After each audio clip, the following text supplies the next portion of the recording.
The station where our veterans' voices are heard. MBR Talk. Hey folks, thanks for tuning in. You're giving veterans a voice today. Powered by WorkSimple, where we simplify your mission. Find us on the web at mbradio.us. Lock in every Tuesday, 8 p.m. Eastern, for Tracer Rounds targeting veteran resources. You wonder why life feels like chaos, like tracer rounds flying all around you? That's why I created the Tracer Rounds podcast. Every Tuesday at 8 p.m. Eastern, I help cut through the noise and point veterans to those resources they need. Since 2023, join me. To hear interviews with veteran artists, veteran business owners, and businesses that support veterans. Catch us on Roku, Amazon Fire TV, and MB Radio. If you miss a show, you can listen again on Wreaths Across America Radio every Wednesday at 3 p.m. Eastern. Tune in to see if you are on target. MBR, giving veterans a voice.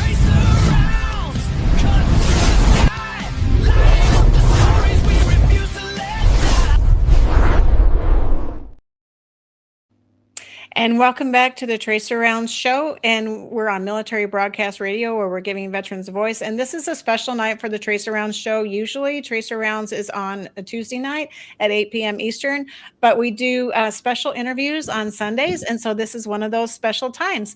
And so tonight we are welcoming veteran author Graham Paul Roberts, and he actually likes to go by Paul, so I'm going to be referring to him as Paul. So if you hear me say Paul and not Graham, that's why.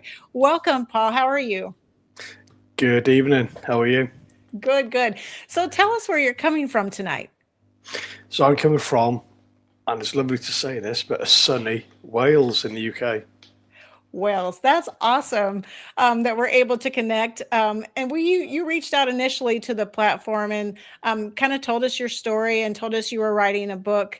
And so we were really interested in hearing your story because service is service, no matter what country or uniform you're wearing. Service to the nation, whatever nation or country you're serving, is all the same, in my opinion. You write a blank check and you say, I will serve, I will do my duty, whatever I'm assigned to do. And so service translates across all the different countries and continents as far as I'm concerned. Yes, Mom, you're right. Yeah, 100%. So you were here on the show. I had to look back because I thought it was just recently, but it actually was April the 7th. So it's been a little while. So if someone hadn't tuned in and didn't really hear the initial interview, can you talk a little bit about your service and talk about, what it is to be a British soldier? Because most of us are U.S. Soldiers or some kind of service. And so we don't know a lot about what it's like to serve in the British Army. So can you tell us a little bit about your service? Yeah, sure. The ethos is the same. We're all in it for the greater good of humanity. Yeah. So as discussed before, I was born in 1976, very ill, 6 weeks premature, 2-pound born. Wasn't supposed to live past my 16th birthday. I was supposed to have learning disabilities. The left side of my body would grow smaller. And during the birth, my dad was asked who he would like to survive, me or my mum. He chose my mum, which you could understand. My childhood was a wee bit difficult. I was quite slow picking things up, and obviously being teenagers, they picked up on that. So that resulted in me being bullied. I used to hide in school until my peers, loosely, used to go home, and then I went home by 6 at night. My excuse was I was doing homework.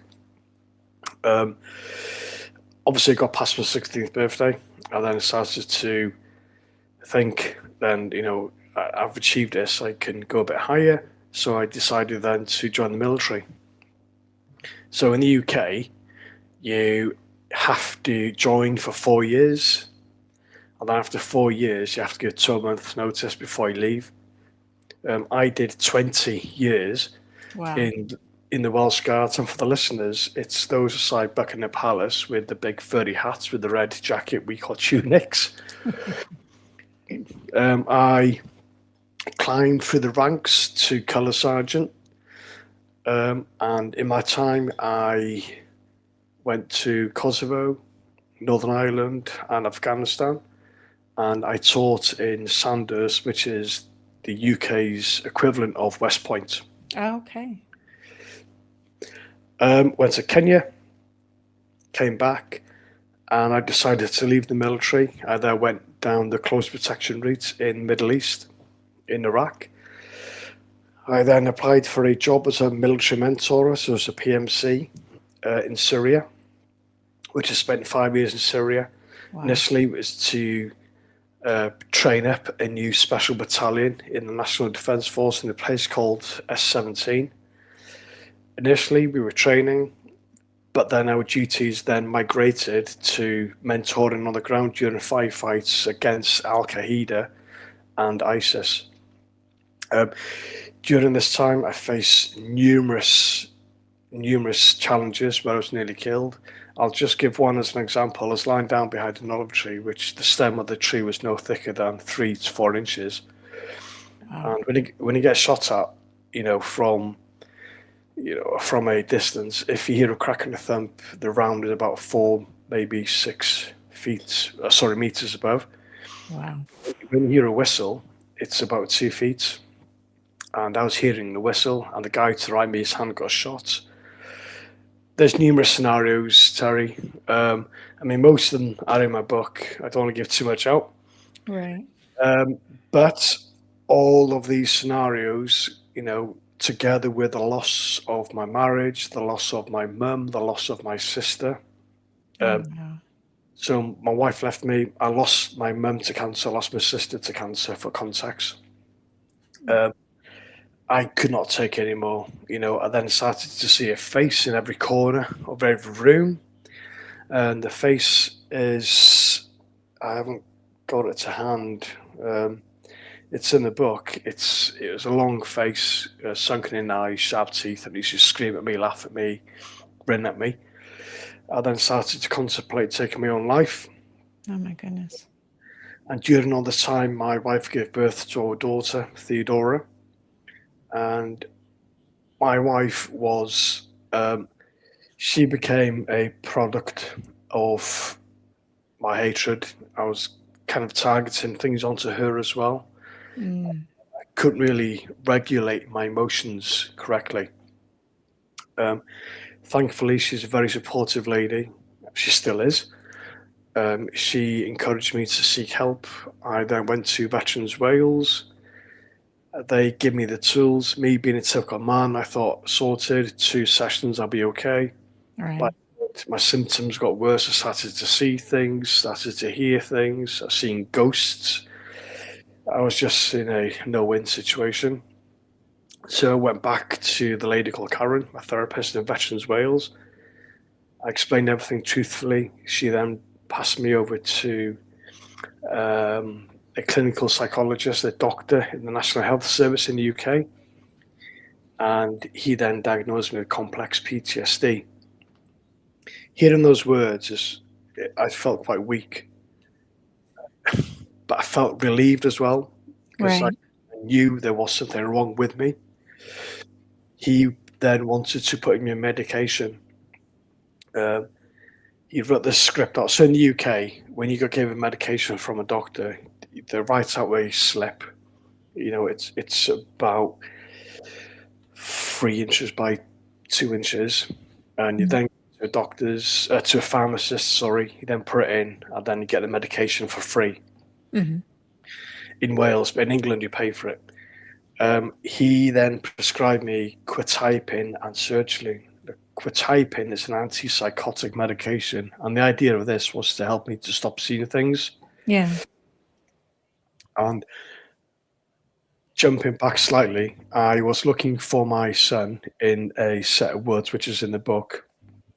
And during one scenario in Syria, I was involved in a heavy firefight. And the person I shot, I seen in this woodland in North Wales. I wasn't in Syria, but he was there. My mind was telling me he was there. He was physically there. Yeah. So we've all heard of the concept fight, freeze, or fight, flee, or freeze. I froze. I couldn't do anything. So with the knowledge of that, quetiapine the job of that was to help me to stop seeing things. Yeah. The sertraline is an antidepressant. I didn't want to take him initially. I was quite reluctant. Me being a typical man, I thought, no, I'm not going to be beaten. I'm not doing that. However, I was getting worse and worse and worse and worse to the point I was going to lose my marriage again. Yeah. So I then decided, maybe. But amongst this time, me and my wife had a disagreement. I got arrested. I spent the night in the cells, and I thought, no, I'm not doing this. This is not the life for me. So I decided to go home. Spoke to my mother-in-law and father-in-law.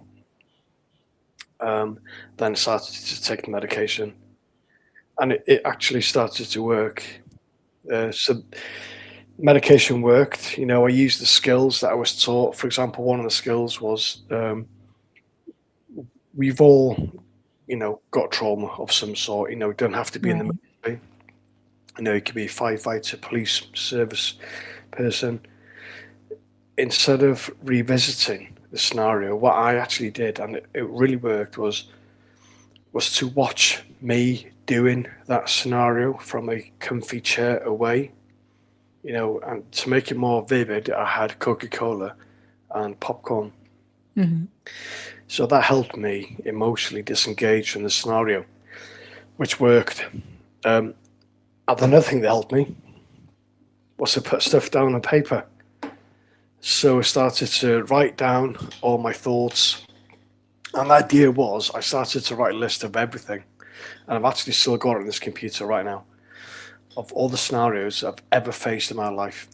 And the idea was I was going to visit each one, and I was going to place myself in the chair watching those scenarios so I can disengage emotionally. Yeah. That worked a treat. It really, really did. So doing that with medication, having trust in my family, and just being completely open. You know, this is really wrong saying this now. This is not 1940s, 1950s where people have to keep things to themselves.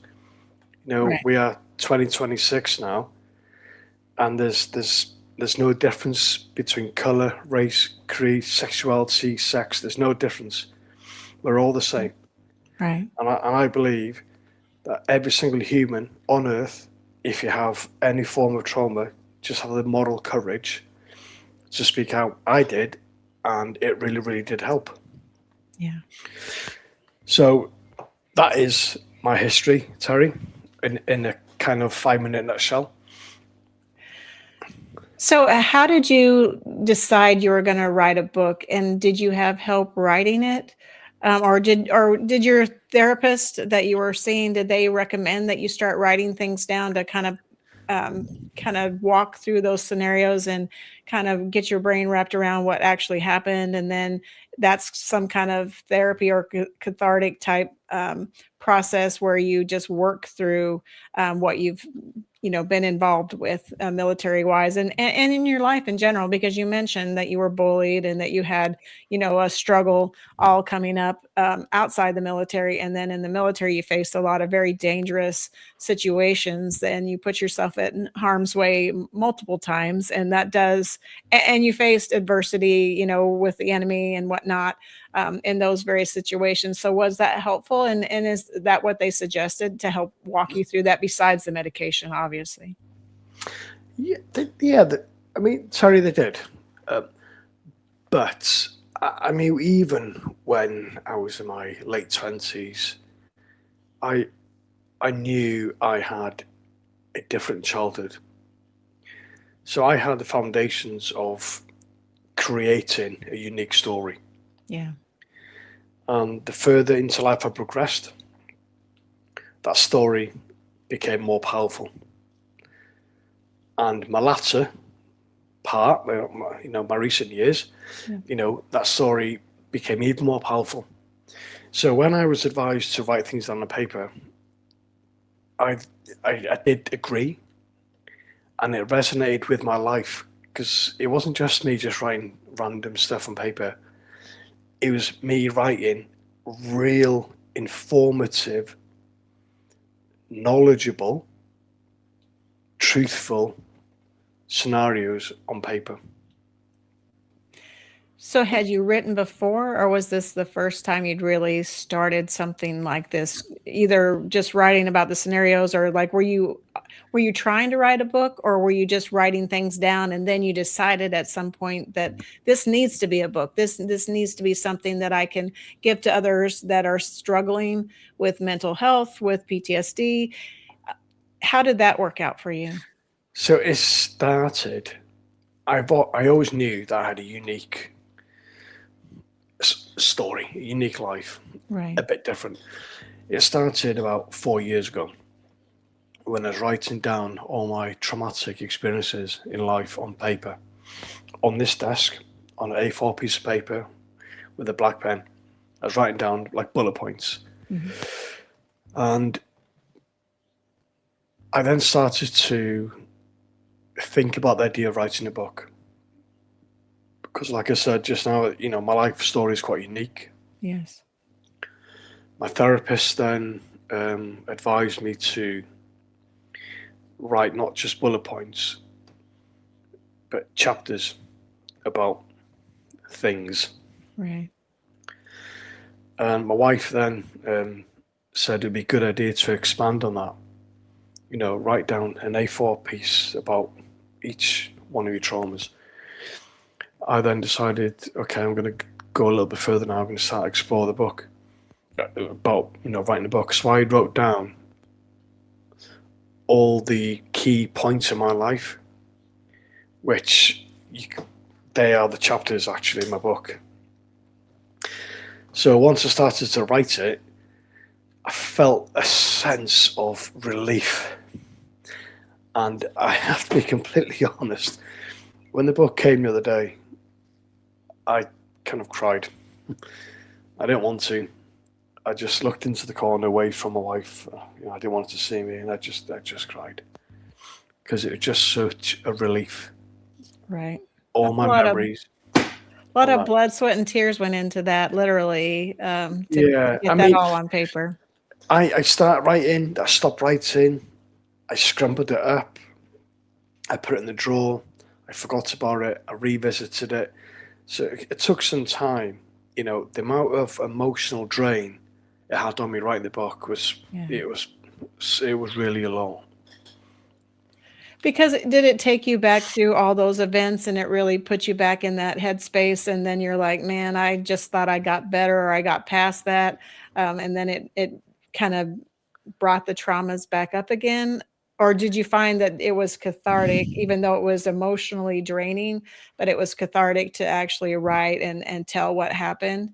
How did you find that? Was it like reliving it all again, or was it really like, this is good for me to tell this story again and to get it out? Oh my, bit of both.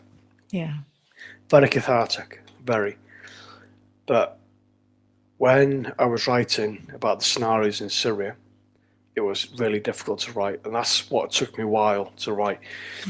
And when I wrote the book, I then passed it to the editors for their editing. When they edited chapter 27, which is one of the most powerful chapters in the book, when I had to revise their edits, I couldn't do it. I nearly gave up. I nearly said to the editing team, the Empire publishers, stop the book. I just can't do it. Wow. I was that close, because in that chapter I describe all the scenarios in Syria where I was nearly killed, squashing the head of the ISIS fighter, etc., etc. Yeah, I nearly gave up at that point. It was quite difficult to read. So it is difficult to go back to revisit your trauma. Yeah. It's kind of a double-edged sword, actually, Terry. To process things, you need to revisit, and you need to be back in that scenario. So it's really difficult to explain. So you're not physically there, but you need to be mentally there, so you can revisit it. Yeah. But then you can shake yourself. It's such a poor thing to say, I'm sorry. But, when you come out of that mindset, you're in a different space. You're in your home. You're in you're in your safe space. Yeah. So it was quite difficult to write the book, but it was worth it. Yeah, I think it is, because it's opening a lot of opportunities for you. How did you find a publisher? Did they find you? Did you find them? And is it a different process in the UK versus the US to try to get a book deal, or would you even know how that process works over here? I know self-publishing is a thing, but you said you did have a publisher. So how did you get your publisher? So I'm not a experienced publisher. I'm me. I'm Graham Paul Roberts. Okay. I Googled, who's going to be the best publishers, and I chose 3 publishers. I sent my manuscript to all 3. They wanted my manuscript. If I say obviously, that sounds quite arrogant, but they wanted me to stay with them, so they're offering me different things. So I decided to stay with the Empire Publishers. Nice. They're UK and American. So the lady who was my project manager, her office is in New York. Oh, okay. So I decided to stay with them. So yeah, I wrote the book. Every single word in this book is my word, is my writing. Mm-hmm. And they edited it. They made sure it read well.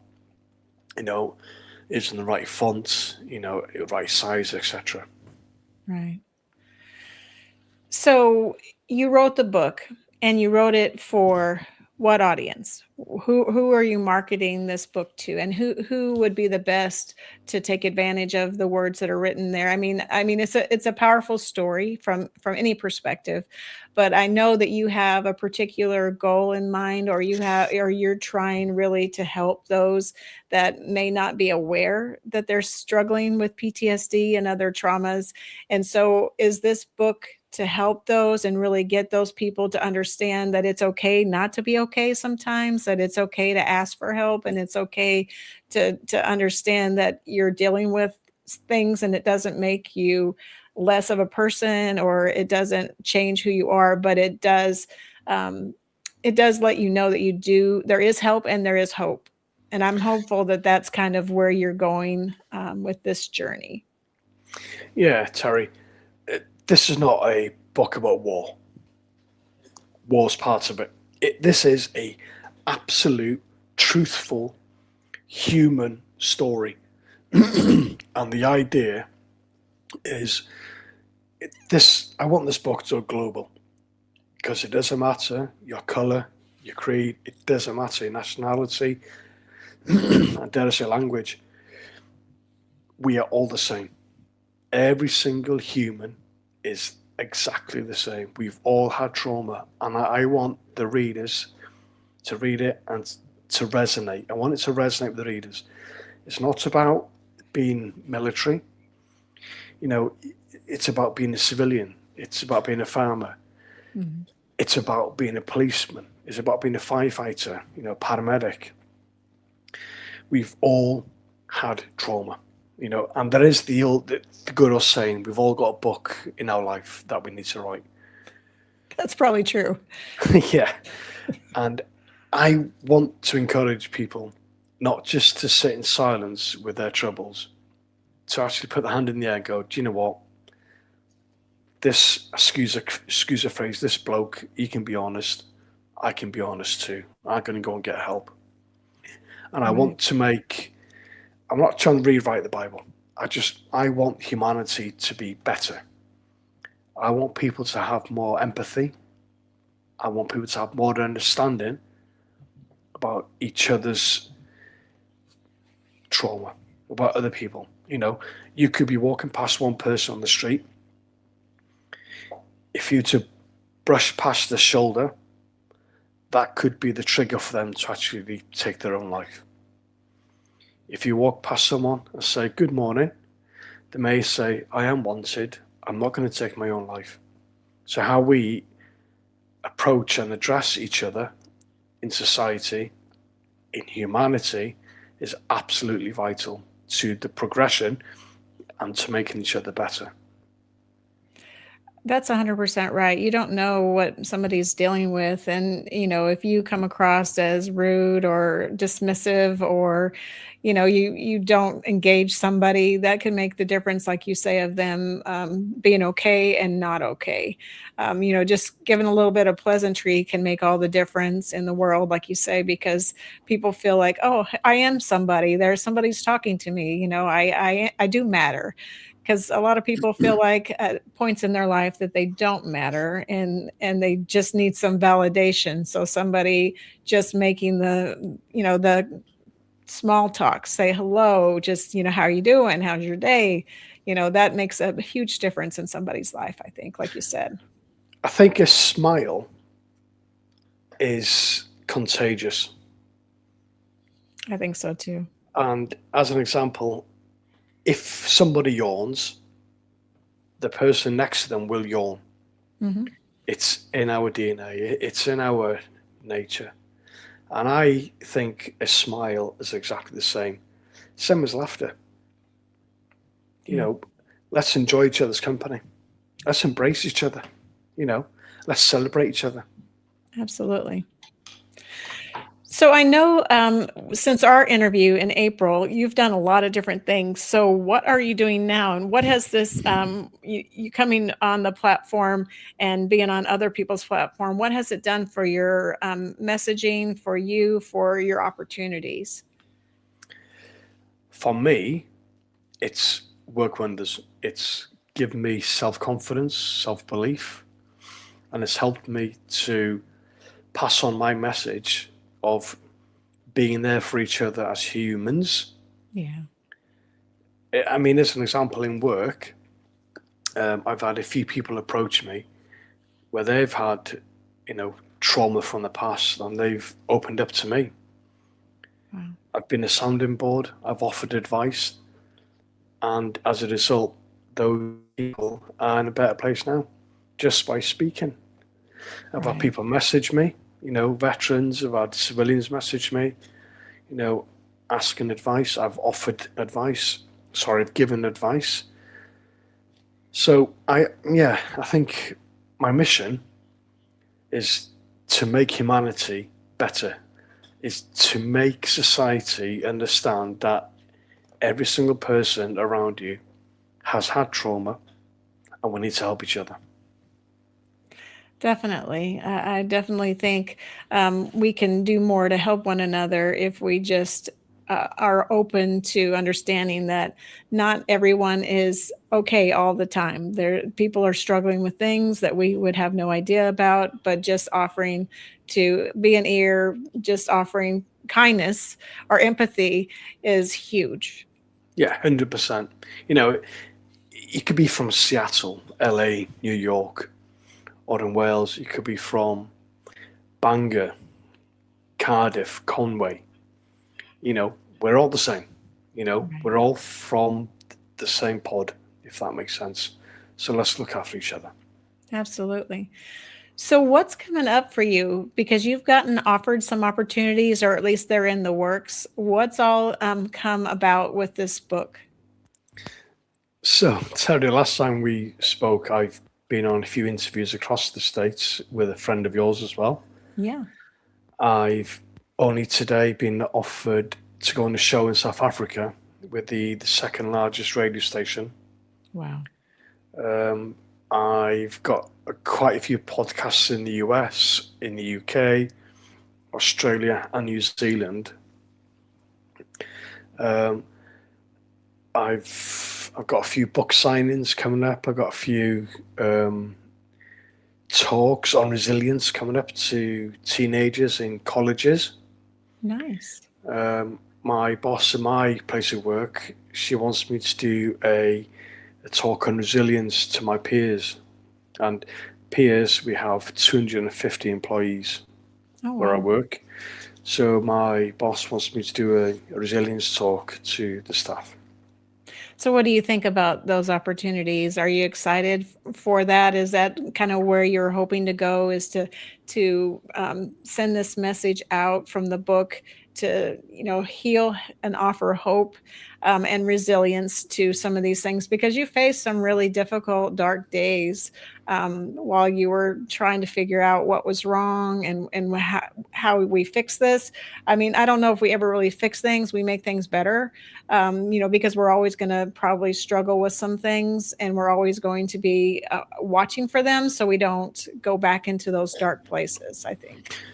We can fix. Can fix. I love that. That's can awesome. Fix. Yeah. I'm going to use the analogy of a broken leg. If you break your leg, you get a splint and your bone refuses and it gets better. It fixes. Your brain is exactly the same. With the right treatment medication and the right thought process, it can fix itself. And that's the message. My book is me. It's the fundamental platform of my mission. It's not a Bible. It's not, but it's my message of hope. Yeah. And for the readers reading it, you'll have a greater understanding into me and my message. But when I speak to people, I want to inform that we as humanity, as a society, we're all there for each other. We all should be helping each other and encouraging each other to get better. So I'm trying to think how to say this, but do you read the book at times and then try to walk yourself back through some of these scenarios if you get into a dark place to understand where you came from? Or how do you deal with something that comes up? I know you said the brain fixes itself, and I love that, and I'm hopeful that things stay good for you and for others that are struggling with certain traumas. But if you start to find yourself going down into a dark place, what are your tools to work through that? Is it reading back through your stories? Is it some kind of meditation of some kind? Is it talking it out with someone? What's your go-to for something like that? So my personal go-to is I'll sit down on my own in the garden. I'll emotionally process the scenario that's at the forefront of my mind, and I'll emotionally detach. I'll place myself in that chair watching it rather than being inside it. When I'm reading my book, I have read it, a couple of times since I've had it, as in a physical form. Yeah. I'm reading the scenarios. They're really raw. They are really intense. And I then remind myself, that's on paper now. It's not you. It was your history. It's not your future. It doesn't have to define you. Right. Your future defines you. Your past doesn't. It's molded you. So my past has molded the person I am, and I'm grateful for who I am. But my future defines me. Right. So if you were to give yourself a piece of advice, knowing what you've been through, what would you tell a younger self now that knowing, having the foresight of everything that you've been through and the book and all that, what would you tell a younger you about the future? Wow. I suppose if visiting, what a question. I'm sorry. That's okay. I suppose don't be emotionally drained to a specific scenario. Don't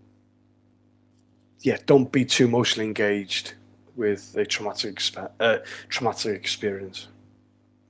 Would you tell yourself too that, I'm stronger than I thought I was, and I'm more resilient than I thought I was, and I can move past these traumatic events or these traumatic experiences, and I'm a better person because of it, because I've shown my mettle how, what I'm made of has really resonated across all these experiences, and you're sitting here today to give others that help and that hope. Yeah. I think things are sent to test us. Yeah. And God only tests the best, I think. I love that.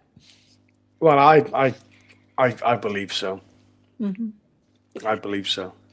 Yeah, we just don't know what we're capable of dealing with until we've had to, until we're made to deal with something. You know, we hear other people's stories and we're like, oh, yeah, that's really tough. And then we face some of these things on our own and we're like, wow, that was really tough, but I am stronger and I am more resilient than this event. You know, that God has put this protection around me, and I struggled, but I got back up, and I put my feet in front of me again and kept going. And I think that's the message: is you struggled, but you got back up, you put your feet in front of you, and then now you're here trying to help others who may be struggling still and have not found their footing and haven't really embraced either a medical solution, by meds and things that would be helpful in their specific situation, or in really therapy like writing or like doing something that really helps to work through whatever traumas or experience. Yeah, I mean, go back to what I said about, I think God selects who can be tested. Yeah. Yeah, sorry. Sorry. No. Yeah, I mean, not everyone, goes through the same, Right. extreme situations in life. But thankfully for me, I'm here. Sorry, you threw me off, Terry. I apologize. I'm sorry. I didn't mean to. So MJ, she's one of our hosts on the World of Conscious Positive Thinking on Mondays at 9 Eastern. And she said we are stronger than we think. And, I agree with that. Sometimes we don't know what we can go through until we've had to face it. We just don't know how much we can bear. So she says, it is hard. It's okay not to talk when you're not ready. So yeah, I agree. If you need a minute to think or reflect, then, and if you just need to take a pause, then that's just completely fine. Yeah, exactly. I said earlier about people need to talk. I don't think we should press scan people to talk. Right. As long as you say to somebody, and it's just a tap on the shoulder, I'm here if you ever want to talk. And, the ownership is on the person. However, that other person's watching them to make sure that they are okay. Yeah. And I think, family members and close friends, and dare I say peers in work, colleagues, they got a moral obligation to make sure that everyone's okay. We're all, again, echoing what I said earlier, we've all got this moral obligation to make sure that we are all okay. I think so too. I think we do need to watch out for one another, and especially our brothers and sisters in arms, because we all think we're tough and resilient and we're above all this trauma and drama and we're going to be just fine. It's like you were saying earlier, I don't need those medicines. I'm good. I don't, I'm okay. I'm going to be fine. But then we find out, it's okay to need some help, and it's okay to not be okay, and to talk through things and find things that work for us, some therapies and some other things. I mean, we just have to look out for one another, and we have to let each other know it's okay not to be okay, and like you said, just to lend an ear if somebody needs it, just to offer that, even if they don't take you up on it. But you looking out for them and just saying, I'm here if you ever need me, just let me know. I've struggled too, and I can tell you what I've been through. Yeah. And I think I'll speak for US service personnel as well. Mm-hmm. You're trained to not show your weakness. Right. And I just think that mentality floods into civilian life, unfortunately. But I think the biggest moral test is having the courage to say, do you know what? I'm not good. I need help. Mm-hmm. And that shows you're actually a bigger person. Yes. I think it's those who don't speak out are weak, and those who speak out when they need help are the strong ones. Absolutely. It takes a lot of strength to admit that you need some help, that, like you want to find some kind of help or solution to what you're going through, because like you said, there's this stigma around, no, I'm fine, I'm good, I don't need anything, you Mm. know, and then to actually say, yeah, you know what, I really do need something. I think that is a stronger person than the person that just puts things off and says, no, I'm good. Yeah, and I can talk statistics now. In the US in 2012, there's 12% of veterans they committed suicide, and as of this year, 17%. But I think if you have got the moral courage, the brave soul to say, actually, I'm in a dark place, I need help, you're not going to be laughed at. You're not going to just be chucked aside. You will actually be thrown so much resources. And I'm speaking from a British veteran, and I'm absolutely 100% sure this is echoed in the US. If you speak out, you will be helped. You will be supported. And dare I say this dramatic, your life will be saved. I agree with that. So MJ's saying when owning our traumas or events means an upswing of healing, happier days ahead. Yeah, I agree with that. 100%. 100%. I'm a living proof. Right. I've had some right crappy days. Right, you've heard it all, Terry. It's all in the book. But speaking out, it's by far the best thing I have ever done. My personality has changed for the better. I'm so happy now. And my family see that, and it's made everyone else around me happy as well. We have another guest talking. It says, I love what you're doing here. I have 13 years in the trauma-based job. If you know anyone that needs help, please offer them my services. So yeah, if someone's needing some help, you can reach out to Straight Talk Support or your VA centers, any of those suicide crisis centers. You can definitely reach out. So in the UK, is there a great number of veteran suicide like there is here in the US? Is it a problem over there as well as it is here? Yeah, it's exactly the same. Is it? In the UK, we class the US our brother in arms. We have huge respect for the US, not just the military, but for the US as a nation. So we have got exactly the same issue. The suicide rate in the UK is as pretty much roughly around the same number as the US. And, you could argue it's the same in other nations, Canada, South Africa, Australia, New Zealand. Right. And since Afghanistan, those numbers have crept up. Yeah. In the UK, when you leave the military, you are helped to find a job, but there's no kind of mental nurturing how to be a civilian, how to deal with previous trauma. Right. And that's part of my mission in the UK, is to inform all veterans that if you have got any sign of digression, then please straight away go to your GP. Because the doctor, so in the UK, if you've got any concerns, you go to your doctor first, then your doctor then signposts you to therapy, etc., etc. That's what I did. I went to my GP first, my general practitioner.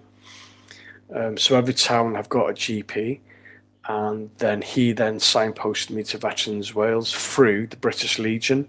So in terms of the US, it'd be the VA, and then they then gave me the treatment I needed.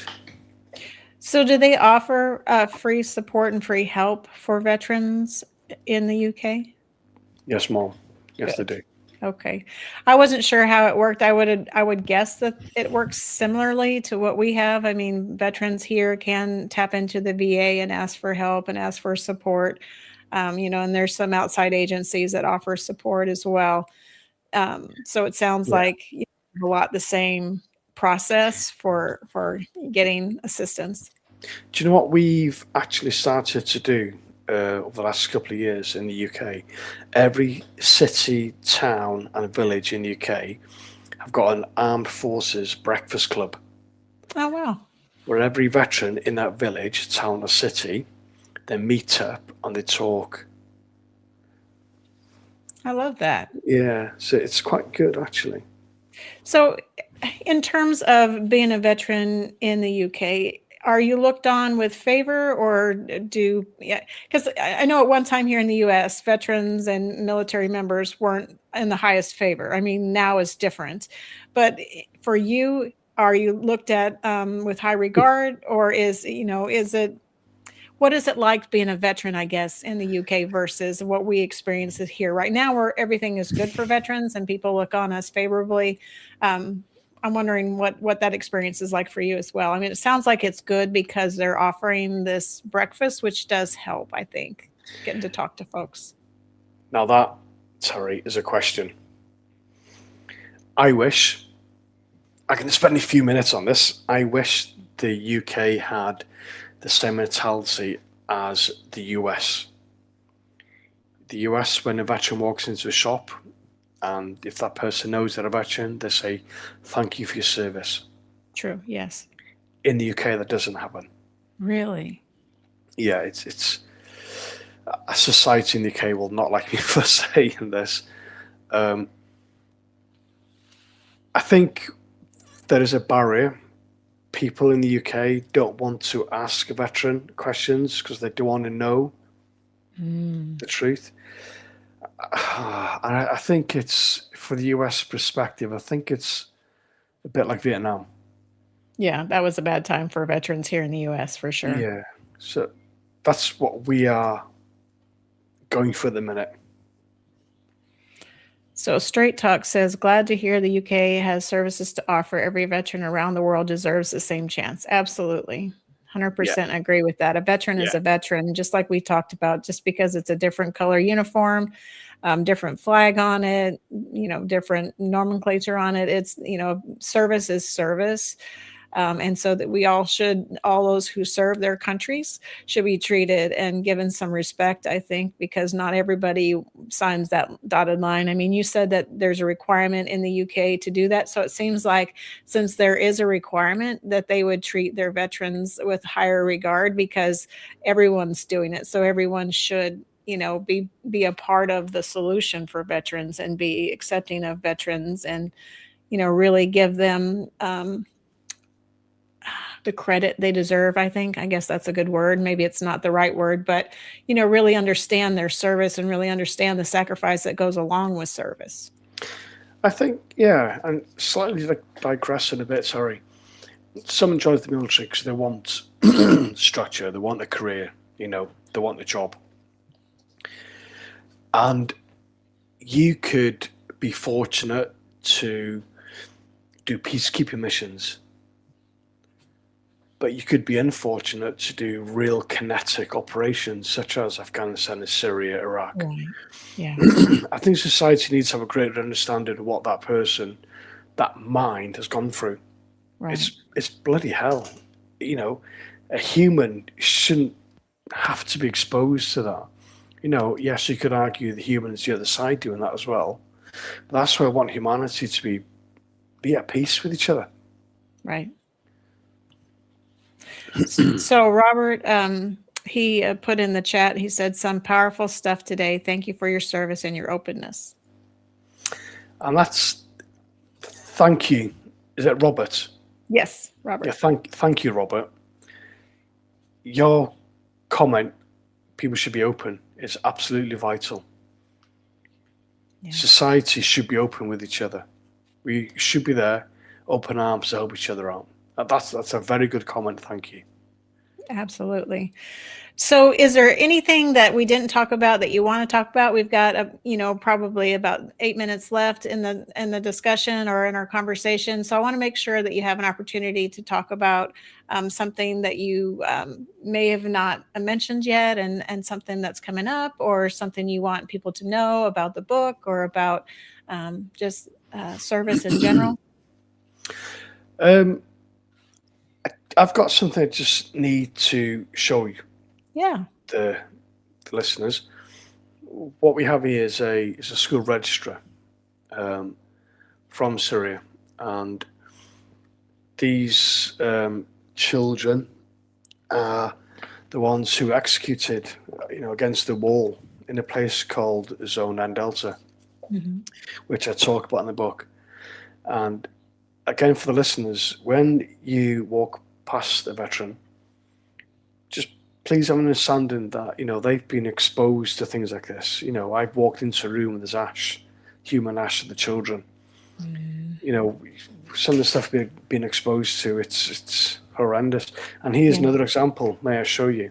Yeah. I've got a diary here. It's written in English. Yeah.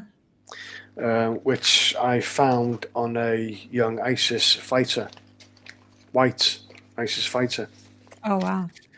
And I think we need to understand our enemy. Some of them are being press ganged. They've been forced to fight.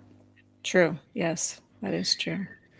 So that goes back to my question earlier. My statement earlier. We need to have empathy. We need to have understanding that we are all the same. We need to help each other out. We need to make the human race better. Absolutely. We've got another comment here from Straight Talk. I feel like veterans and all first responders are ashamed to speak up or are scared, and they should all know services are here. They're confidential, and thank you for your service. Yeah, Straight Talk, that's a very poignant point, actually. When you experience trauma, you don't want to speak about it because you feel you're embarrassed to talk about it. You feel like people don't believe you. Right. You just need to have the courage to speak out, because crossing that cognitive barrier of opening up does dissipate that thinking. Mm-hmm. Yeah, it's really tough to start talking about things and then to share them. But then once you do, you find that it really helped for you to put it out into into time and space and really acknowledge it, so you can deal with it. Because keeping it in your head, it's like, well, maybe I'm not going to be believed, or maybe it's in my head, or people aren't going to understand. And maybe they still don't understand, even though you tell them what's going on. But at least that they are there to support and can help, even if they don't truly understand what you've been through. Yeah. And Terry, sorry. Got another comment. We need to find a way to reach those feelings to first responders and veterans and reassure help changes their lives. Yep. Yeah, 100%. Terry, and there's one thing I haven't really told you since the last time you spoke. Yeah. I will show you a picture and I'll let you decide what you can see. Okay. Oh, a new baby. Yes. Oh, that's exciting. Congratulations. We're having a new baby girl. Oh, that is so cool. Congratulations. Thank you very much. And that's my point. There's always a tomorrow. Yes. Leave yesterday to yesterday. Focus on the horizon. Focus on tomorrow, because I can absolutely assure you it is going to be brighter. And that is living proof. Absolutely. It's Thank living you. Straight proof. talk. It's absolutely proof that you're needed, and that you matter, and that you still have a life to live, no matter what traumas and things that have been in your past. There's still a future. There's still a tomorrow and a next step. And people just like, oh, I can't do anything. I can't get past this. Well, any progress forward is progress forward. So any steps you make towards getting better or towards dealing with whatever situation, it's progress. So even if it's small increments, it's still progress to something better. So Absolutely, 100%. And do you know what, Terry? Since my Facebook page, Grandpa Roberts -author, I've encouraged people to engage with me, sending me messages. I have had people message me and I've offered advice. It's been brilliant knowing that I'm helping other people, and that other person, knowing that they've helped, I'm assuming that they've gone to help other people. It does definitely make you feel good to know that if somebody's reached out, that you're able to talk to them and maybe give them the same hope that and the same help that you've gotten or that you're experiencing. I think that's definitely worth every conversation, no matter how difficult, just knowing that you can help somebody or that you've put some positive direction maybe in their life or in their thought process. Yeah. I've also got a theory. Have you heard of the theory, the 6 degrees of separation before? Yes. Yeah. I've got one, but the other side of the pendulum. Okay. If I was to tell somebody that you're doing a great job, well done, thank you, that person will tell another person, that person will tell another person, etc., etc., etc. It's like when you allow a car to go in front of you at an intersection. Mm-hmm. It's exactly the same. It is. Yeah, you're right. So you throw the stone in and then you've got the waves or the ripples that come out after you've thrown a stone into a pond or a stream or anything. Then you see its impact. So like you said, that matters. Just being kind matters. Yeah. And that's the whole message behind the book, is I've informed humanity what I've gone through, and I've informed how I got better, and I want other people to do exactly the same as well. Absolutely. I agree 100%. And I applaud you for putting all yourself out there and letting people really truly understand what you've been through and the impacts on your life. And, you lost a marriage, you said, and, you've had some difficult relationships because of it. But you've learned how to cope and how to deal. And part of the dealing is writing this book and then talking to people about your experience. That's really helped, I think, in your healing process. And I think it'll help others. Yeah. Awesome. Well, is there anything you want to say before we get off tonight? We have just a minute or two before we close up. But is there anything people should tune into and look at? And I've already put your Amazon link in the chat for your book, because I suggest everybody buy it. I read the manuscript, not in its total yet, but I had read it prior to our first interview, and it's really engaging and really very moving. And so I can't wait to actually get the book in my hand. It should be here next week. Thank you. There's 2 things. Please buy my book. It's a real human story, and it does give light to human success of how we can get better. And secondly, please follow my Facebook page, Graham Paul Roberts Author. I absolutely engage with everyone. I answer every question. Yeah, thank you. Awesome. I did put that in the chat too, so people can find you on Facebook and they can find your book on Amazon. So thank you so much for the conversation tonight. I appreciate you coming back on.